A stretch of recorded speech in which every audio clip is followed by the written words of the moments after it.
retour sur le plateau du Grand Soir. Nous allons justement être en symbiose avec les Camerounais, puisque désormais, le 17h au Cameroun, Benoît Fadjeu bat des records d'audience. Tout le monde, à la moindre alerte, essaye de savoir de quoi il en découle. Pourquoi cette longue attente?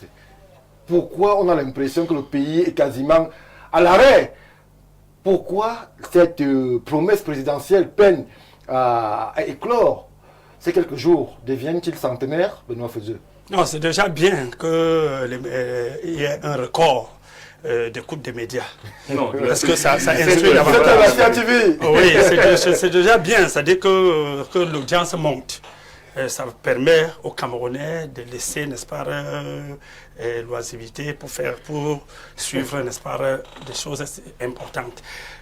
Maintenant, je crois que je vais vous répondre. Et j'espère que les téléspectateurs, surtout un qui a réagi ici, va au moins suivre ce que je vais dire. Parce que quand il a tenté d'illustrer l'incohérence en disant qu'un ministre serait sorti et le SG du RDPC n'ait pas fait la réplique, c'est qu'il ne suit pas souvent des choses bien. Après cette sortie-là, le patron de la communication du RDPC le même jour était sorti. Mais ce n'est pas ça le débat. Alors je vais dire ici que la longue attente, oui, nous sommes d'accord que tout le monde attend. Si on attend, ça veut dire que c'est quelque chose d'important. Pourquoi ça dure autant? Non. Le patron a dit dans quelques jours. Il a dit dans quelques jours. Vous savez, j'avais commis une chronique où je rappelais que soit c'est nous, le peuple, qui met la pression, qui exerce une pression intellectuelle sur le président en mettant les dates sur les jours qu'il prononce. C'est lui qui s'est engagé dans les prochains jours. Ou tout simplement, français, oui, ça veut dire quoi, dans les prochains jours. Mais les jours... Nous sommes 16 jours après. Il y a toujours les jours qui viennent. Ce seront toujours les prochains. Moi, je pense que le président dit toujours ce qu'il fait. Quand il annonce que je vais attraper les bandits, peu importe le nombre de jours qui passent, on a vu les perviers agir. Quand le président dit le gouvernement que je mettrai en place dans les prochains jours, ce qui est sûr, c'est que le gouvernement est là. Et nous n'attendons que découvrir quel est le gouvernement qui nous a donné. Moi, j'ai été juste surpris qu'à l'annonce qu'après le discours, le vendredi qui suivait à 17h, il n'y avait plus de véhicules qui circulaient parce que les gens attendaient déjà. À un moment donné, je me pose la question, est-ce qu'il avait dit vendredi le 2? Est-ce qu'il avait dit vendredi le 8? Il a dit les prochains jours. Et comme nous sommes en train de faire l'émission aujourd'hui, on peut sortir de ce studio et le gouvernement tombe. Alors, il est 18h34, Benoît Fadjeu. Bon, on va dire peut-être... 20h est toujours là. 20h. Toujours des heures. On doit être patient. Alors, il y a le gouvernement, il a promis et il va nous délivrer, il va nous présenter ce gouvernement, nous allons le découvrir. Merci. Ça fait quand même une belle chose de savoir que les Camerounais sont à l'attente et ils attendent vraiment voir les nouvelles figures. Merci. C'est une belle chose. Merci. Adel Mbala, je me tourne vers vous. Est-ce que vous pensez que cette situation de quasi statu quo de l'appareil administratico-politique du pays est porteuse de fruits? Lorsque vous allez dans un ministère, les gens sont quasiment à l'arrêt.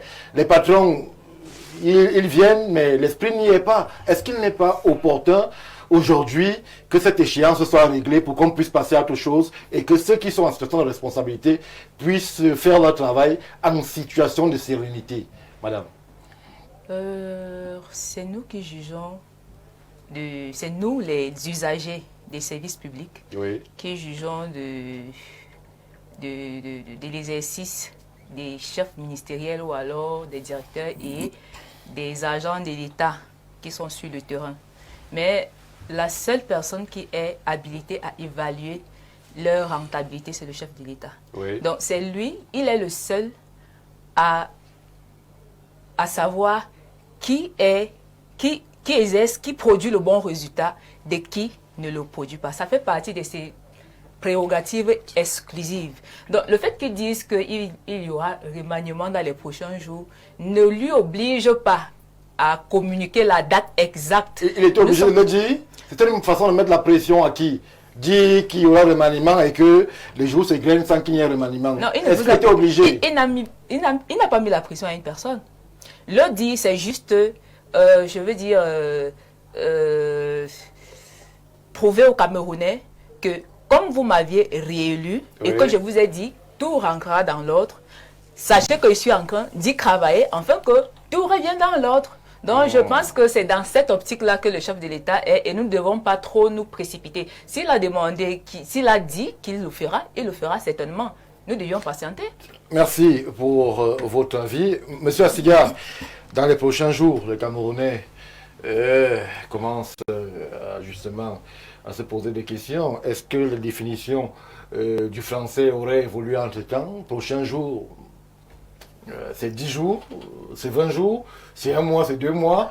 L'attente est perceptible pour ceux qui ont les habitudes dans les rues de Yaoundé. On sent comme une certaine impatience, vu que personne ne sait véritablement de quoi demain sera fait pour tel ou tel porteur de portefeuille gouvernemental. Peut-on espérer, là je vous demande de lire dans les mots de cristal, peut-on espérer la fumée blanche bientôt? Bien, Stéphane Barga, le président Biya venait d'ordonner la réouverture des écoles doctorales au Cameroun et le communiqué est déjà sorti. Je prierais les doctorants de ce côté de s'y pencher sur cette thématique relative au temps du président. Il y a eu les silences justement, parce que une étude a déjà été faite en ce qui concerne le silence présidentiel, les silences du président. Je crois que c'est le professeur François-Marc Bozom. Bien entendu. Alors, il est aussi temps pour les doctorants en sciences politiques de s'exercer aussi de ce côté sur le temps du président. Alors, vous savez, lorsqu'il dit dans les jours à venir, je viens avec vous, lorsqu'il dit dans les jours à venir, il faudrait vraiment que les gens nous expliquent ce que en réalité veulent dire lorsqu'un président de la République dit dans les jours à venir, dans les jours prochains, dans les prochains jours. Et les sémilologues certainement me diront que dans les prochains jours est différent dans les jours à venir et que c'est différent dans du français. Donc alors à partir de cet instant, on peut quantifier. Très bien. C'est 10 jours. C'est 20 jours. C'est même justement là le véritable problème. Et c'est là où il y a tout le flou. C'est ça. C'est là où il y a tout le flou. En flou voulu. Vous savez que le président de la République a toujours communiqué comme Jésus-Christ à travers les énigmes.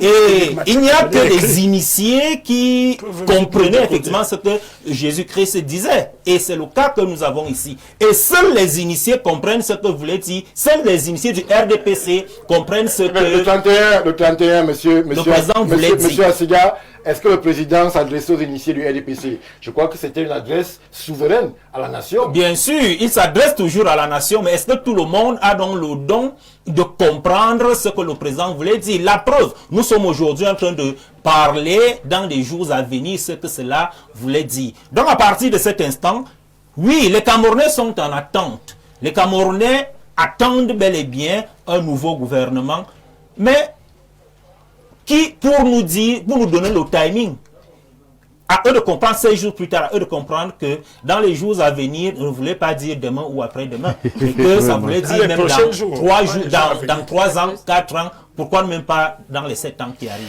Donc on n'espère pas vraiment quelque chose dans les jours à venir comme le Camerounais lambda pourrait l'attendre. On ne l'espère pas. Parce que ce même-là qui constitue effectivement le socle de changement, le socle de changement, cela même, personne n'accepte pouvoir quitter ce fauteuil. À partir de cette étape, il faut comprendre comment est-ce qu'il manipule à gauche et à droite pour que cela n'arrive même jamais, et cela ne va jamais arriver. Retour sur le plateau du Grand Soir. Alors, monsieur le maire Niek, Blakoya, à sa façon, l'humoriste essaye comme ça de faire rire d'une situation qui pourrait être désastreuse pour certains, puisque tout le monde est véritablement suspendu à la communication présidentielle.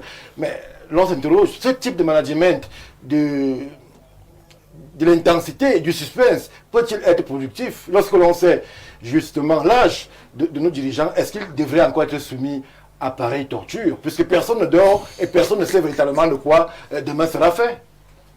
Stéphane Baga, vous avez vu, là on a ramené la parole présidentielle. Ah, c'est un humoriste. Mais c'est ça que je dis, c'est à ça que c'est réduit. Mais là c'est très grave. Vous faites comme si le président est venu vous dire, je vais former le gouvernement. Le président a parlé le 31 décembre pendant 23 minutes. Sur le plan structurel, il a fait son bilan volontaire qu'il confondait à l'année, de l'année au septembre. Il a dit au gouvernement, vous avez été très laborieux, mais les attentes du peuple restent intactes. Oui. Il a commencé par là.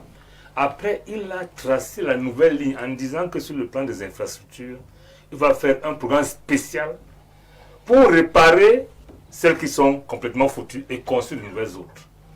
C'est après qu'il a parlé du gouvernement à faire dans les prochains jours. Pas dans les jours prochains. Dans les prochains jours. la différence, monsieur le maire? Cette syntaxe, non, crée la confusion. ne prenez pas 3 mots. Je vous dis, le président a parlé 23 minutes. Oui. Il a passé une bonne dizaine à nous dire... Vous invitez les Camerounais à aller réécouter le discours du président? Non, nous l'avons déjà écouté. Donc, je voudrais comprendre comment les feux Dieu font pour faire la sorcellerie. C'est-à-dire pour dire que le président a le temps, non. Lorsque le président a dressé un bilan qui est à la limite assez dur, il a dit qu'il ne manque pas les Camerounais. La situation est difficile. Oui. Il a fait du prochain gouvernement l'instrument de mise en œuvre de la nouvelle politique qu'il entend mettre en jeu. C'est lui qui l'a dit. La première chose, pour un gouvernement, il y a 3 politiques. La politique budgétaire, la politique de change et la politique monétaire. On peut comprendre qu'on ne maîtrise la politique monétaire. Lorsque le président promulgue le budget, il a pris un acte politique fort.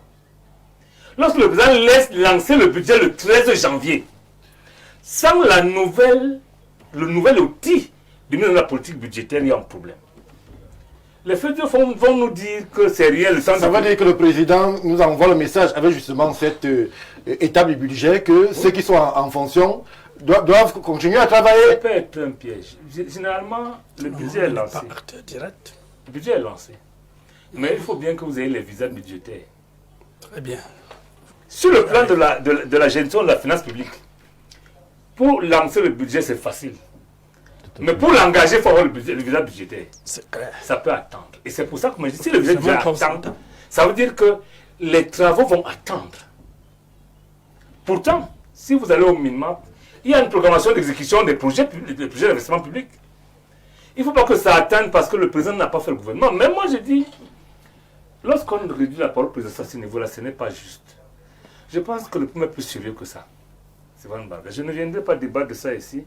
Mais lorsque vous regardez les notes de conjoncture des différentes institutions financières du monde, Oui. qui ne parlent pas du Cameroun en tant que pays stable, je dis bien économiquement, il y a un souci. Donc, pour la première fois, je dois vous dire que le président n'a pas le temps avec lui. Parce que son temps ne peut pas être convoqué au temps du peuple, qui attend, comme il a dit, que le gouvernement fasse quelque chose pour eux. C'est lui qui l'a reconnu. Il a dit que nous avons des problèmes d'eau. Nous avons des problèmes d'électricité. C'est le président qui l'a dit.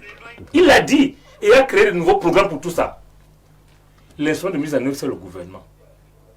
Lorsqu'il le dit, parce que le président n'est pas obligé de dire qu'il va former le gouvernement, encore moins de donner un certain nombre de délais, parce que les prochains jours, nous sommes dans l'urgence, compte tenu de ce qu'il a dit avant. Parce qu'on fait comme c'est la semaine du gouvernement. Le président a présenté un bilan qui n'a pas trouvé satisfaisant pour les populations. Il a été clair. C'est-à-dire que les routes sont urgentes, l'eau c'est urgent, l'électricité c'est urgent. Dans ces conditions, il n'y a pas de raison d'attendre. Mais s'il attend, j'estime pour ma part que le président peut nous faire attendre pour rien. Ça veut dire que c'est vraiment laborieux de composer un gouvernement en ce moment. Merci. Je ne vous en dirai pas plus. Merci, monsieur le maire. Franklin Sambou, en 1 minute. Alors, pourquoi c'est aussi difficile? Le président Paul Biya a cette capacité à utiliser beaucoup de serviteurs de l'État. Il a fait de nombreux gouvernements, parfois même des réaménagements à certains postes. Pourquoi la formule 2026 est-elle aussi difficile? Pourquoi cette équation-là, comme monsieur le maire le disait, en est amenée à être un sujet d'humour pour quelque chose d'aussi grave qui engage l'avenir de la nation? Bon, en réalité, Très rapidement. Oui, en parlant des séances présidentielles, ça ne devait pas nous surprendre au regard des prochains jours, des jours prochains, comme déjà on le présente. Même pour la CAN, on avait dit on sera prêt le jour 10. Mais le jour 10 arrive, on n'a pas eu de glissement de date. La CAN s'était tenue le jour 10. Le temps est quasiment achevé. On est passé des glissements de date, donc on procède avoir des glissements de prochains jours.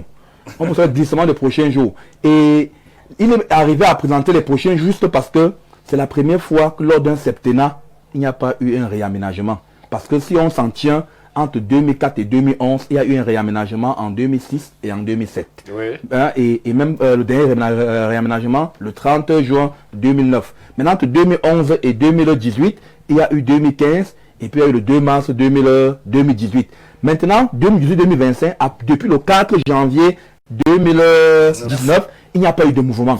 On a tellement annoncé. Maintenant, après son investiture, et avec 53%, le RDPC est fragilisé. Il fallait bien annoncer quelque chose qui peut calmer la population. Et c'est dans ce sens qu'on a parlé des prochains jours. Merci Franklin. Alors, Benoît Feudieu, faire une annonce peut-être cosmétique. Est-ce que la parole présidentielle aujourd'hui a perdu de sa superbe? Que vaut-elle encore lorsque le président numéro 1 des Camerounais prend la parole de façon solennelle et annonce dans les prochains jours, et que des humoristes et autres s'amènent à épiloguer dessus?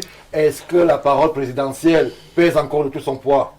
C'est l'opinion qui perd de sa crédibilité à suivre le président. Ah bon? Parce que j'ai commencé à dire ici que l'opinion a mis une pression et a inventé les dates pour mettre souvent dans les jours que le président dit. Oh là là. Et tout sur ce plateau, vous avez encore entendu que la CAN était le jour 10 et ça ne s'était pas tenu le jour 10. Le président, je ne sais pas, quand je regarde le calendrier, je n'ai jamais vu un jour écrit le jour 10. Chaque jour a une date. Donc quand le président n'a pas donné la date, il n'y a pas eu de date.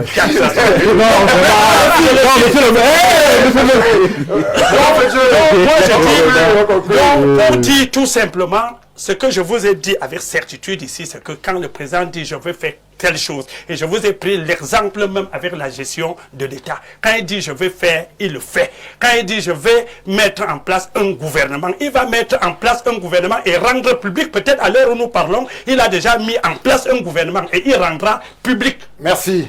Tant qu'il n'est pas public, on le connaît pas. Oui, il peut mis en place et il travaille avec ces personnes. Info TV, nous sommes en alerte. Il n'y a encore rien eu pour l'instant. Monsieur Feudieu, on va scruter le 20h, puisque le 20h30 aussi du poste national est désormais très suivi. On va vous dire merci, Benoît, d'avoir été présent. Franklin Sambou, merci pour la présence. Madame Adèle Mbala, secrétaire générale UDPC, merci d'avoir remplacé au pied levé le président Richard Oukala. Monsieur Assega, on est ensemble. Monsieur le maire, un peu turbulent ce soir, mais on va couler.